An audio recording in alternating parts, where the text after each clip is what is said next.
Okay, this is episode 17 of the Fiat 850 Spider Restoration Project.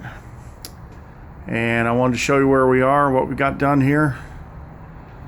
I took the trunk area and got it all the way down to bare metal, which was pretty tedious and time consuming, to be honest, because as you can see, there's a lot of nooks and crannies and all that sort of thing.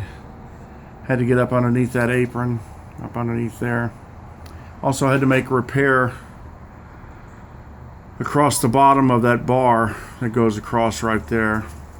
If you remember, I replaced that panel on the underneath, but did not attach it to that bar from below. I wanted to do it from inside the trunk area, and so that's what we did. Anyway, it's all in epoxy primer now. It is a little bit light in a couple of areas. I think you can plainly see over here. It came out a little light. And it's a couple other small areas. But everything is basically covered and protected. And I'm not going to do a second coat for the reason that when I spray the whole car in primer, when I get it down, I'm going to recoat everything anyway. So that'll be probably, now with the weather, it's probably going to be next spring sometime. The other thing that we found out here, we noticed, is, see if I can point it out for you if you can see it. See right there, there's a rivet hole. There's actually like 6 of them running along there. Well, there was a drip channel, like a drain, and it's just a small piece of, it looks like J channel actually. And I hoped to be able to clean it up, reuse it. I could see it had some rust on it, but when I got into it, it was actually really rusted. There's no reusing it, and it's almost rusted completely in half. So it's simply riveted on. So I drilled the rivets out, took it out, and I don't think it's going to be a big deal because it's very thin metal, and it's a very simple shape. I know it'll be impossible to find that anywhere, so I'll just fabricate one before we finish up. So that's where we are on the trunk area. As you can see, it turned out pretty good. And what else we got done here was I seam sealed inside the cab compartment here, everywhere where we put the floor in and all that. So that's done. Also back over here where I had to make that repair, went ahead and seam sealed that up. Everything else was already factory seam sealed. I did go along the bottom where we put that partition back in. I used that Eastwood brushable seam sealer, which I like and worked pretty good. So I haven't been particularly, to be honest, I've had some problems with some of their products, but that worked really well, and I'm really happy with that. Now what we're going to start working on next is the final repairs that need to be made, and I'll try to get down here and show it to you. I don't know if I got the light here. Yeah, but you can see this is this driver's side rocker panel, and it's just this area over from here over to here, and also it goes up. There's some damage right here to this lip. I'm going to avoid this. I do not want to touch this corner. It's simply too hard to do. But I think I can cut this out, and I've got a brand new rocker that I can cut out and use that piece. All of this all the way down. The rest of the rocker is all good, sturdy metal, no weakness.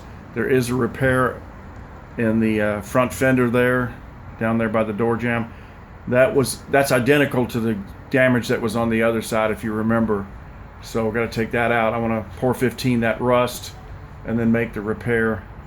There is rust on the inside of this. There's, if you remember how this goes together, there's like a wall that goes. There's actually 3 pieces here: the inner rocker, the outer rocker, and then that dividing piece with the lightning holes in it. And that's got some surface rust on it. I'm going to try to, once I cut this out, be able to get in here and clean that up as best I can, and then pour 15 the inside there so it doesn't later become an issue. I really do not want to open this up. This is all, like I said, good strong metal, It's just surface rust, so we'll see if we can't knock that out before we button it back up. That is pretty much where we are now, getting that all set up, and hopefully we'll get started on this. I did get this cut out, and that'll take care of that. So that's where we are now. One other thing I might mention is now that the car is down, you can kind of see where I missed some places with the Raptor liner. So I'm going to have to recoat some of that. And if you remember from previous videos, I kind of screwed up when I ordered the Raptor liner, and because I ordered the tintable, and really for the underneath of the car what I needed was the black, so I wound up having to tint for the color that I wanted when I could have just ordered the black.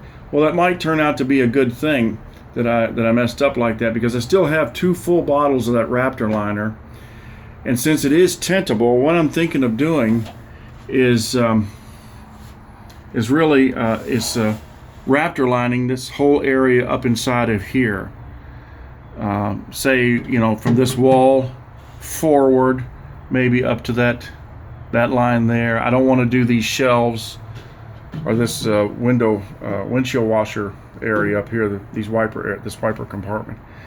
But I could tint that the same color as the car, and that would add some, you know, rigidity and you know, protection, and kind of stiffen that up, and you know, go a long way towards never having these problems again. So I'm pretty confident that's what I'm going to do, since I've got the Raptor liner and it is tintable. So that's where we are, and I appreciate you watching. Please like and subscribe. We're getting quite a few subscribers now, people following. I try to keep these videos just short, so that it's easy to just check on the progress. And if you have any questions or comments, you know, I love to hear them. And also, you know, any recommendations, anything like that, always open to suggestions. All right, appreciate you watching. Have a good one.